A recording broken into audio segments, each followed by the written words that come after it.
This was basically made with a really expensive Play-Doh kit. It was made with a metal extrusion, basically a way to shape metal. Before extrusion, there were two main ways to shape metal. One was casting and the other was forging. So casting is where you melt it down into a liquid and you dump that into a mold. The other was forging.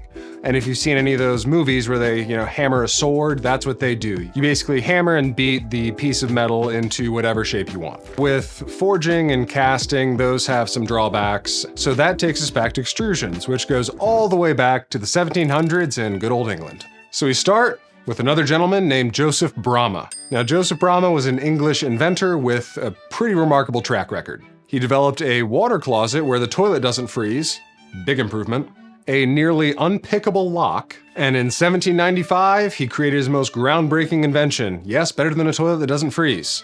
It was a hydraulic press. And then a couple years later, he patented the process for extruding metal. And oddly enough, it was not connected to his hydraulic press patent. More on that later. Now, this metal extrusion process gave you three things. It could be detailed, efficient, and consistent. Three things that were lacking in the previous way metal was manufactured. But now this sounds all great, but how does it actually work? So you start with a billet, which is basically a big chunk of metal, and you heat it until it's soft but still maintains its shape. And then it is forced through a die, which is gonna have the cutout of whatever shape you're trying to achieve.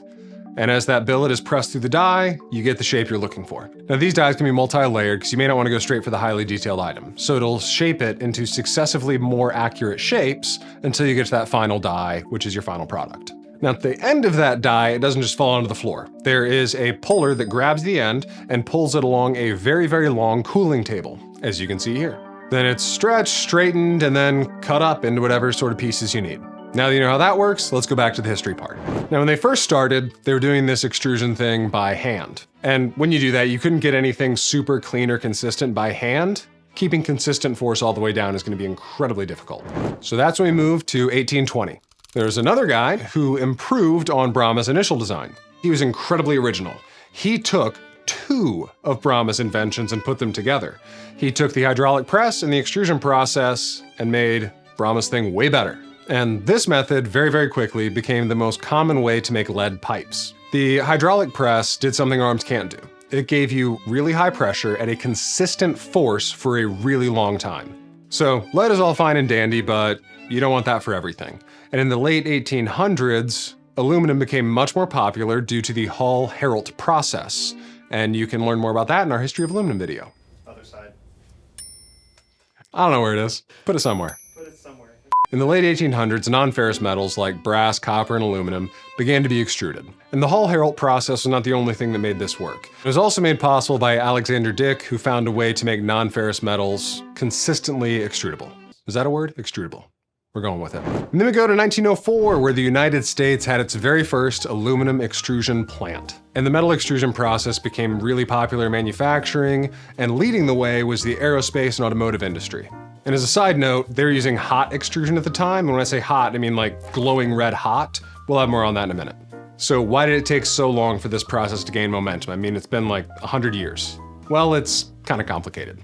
Now, different metals require different heating temperatures, and different metals require different speeds of extrusion. So, in short, very specific and precise machinery is needed for each type of metal.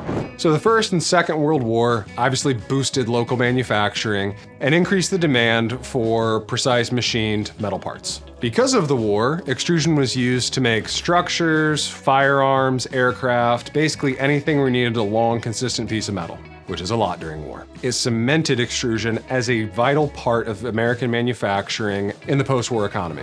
And now that the war's over, we move over to the 50s. And during this time, we start to see some variations in the extrusion process. And in the post-war economy, we saw some innovations like automated quenching, high-speed saws, and integral finning. And over the decade, these innovations doubled the speed of extrusions. And then in 1956, a new process was patented. This was not the hot extrusion of old, no, this was warm extrusion. Not hot, not cold, just right. This porridge is just right. Now, the warm extrusion process differs from the hot because in the warm process, everything is heated up. So the billet is heated up, the container for the billet is heated up, the die is heated up, just not to the same degree as the red hot extrusion process. And this specific heating process avoids something really important. It avoids the recrystallization of the metal as it cools. It allows more control over the brittleness of the extrusion. And surprisingly, it's actually more energy efficient to heat up everything instead of just heating one thing up really, really hot. And it can allow for additional formability of the product after the extrusion process is complete. And then over the next 40 years, a lot more innovations happened. In 1990, a new extrusion process called micro-extrusions was envisioned. Now, micro-extrusions is kind of like regular extrusions, just smaller.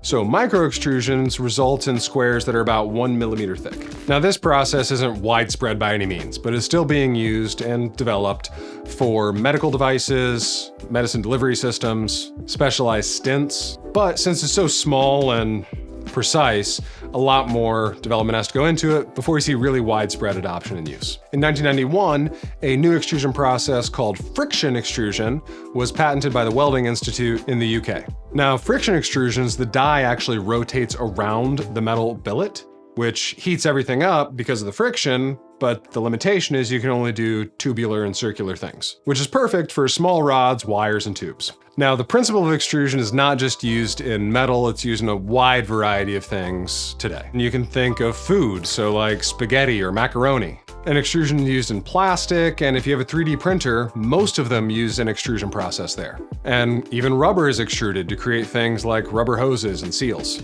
And even synthetic fibers go through an extrusion process to create synthetic fabrics. So wrapping up, extrusion is obviously very, very important in American manufacturing and global manufacturing. And in 2023, the US aluminum extrusion market was valued at $6.78 billion. And it shows no signs of slowing down. It continues to grow in value. So I hope you enjoyed the history lesson today. Thanks for watching, and make sure to like, comment, subscribe. And if you want a beautiful extruded aluminum pergola, check out theluxurypergola.com.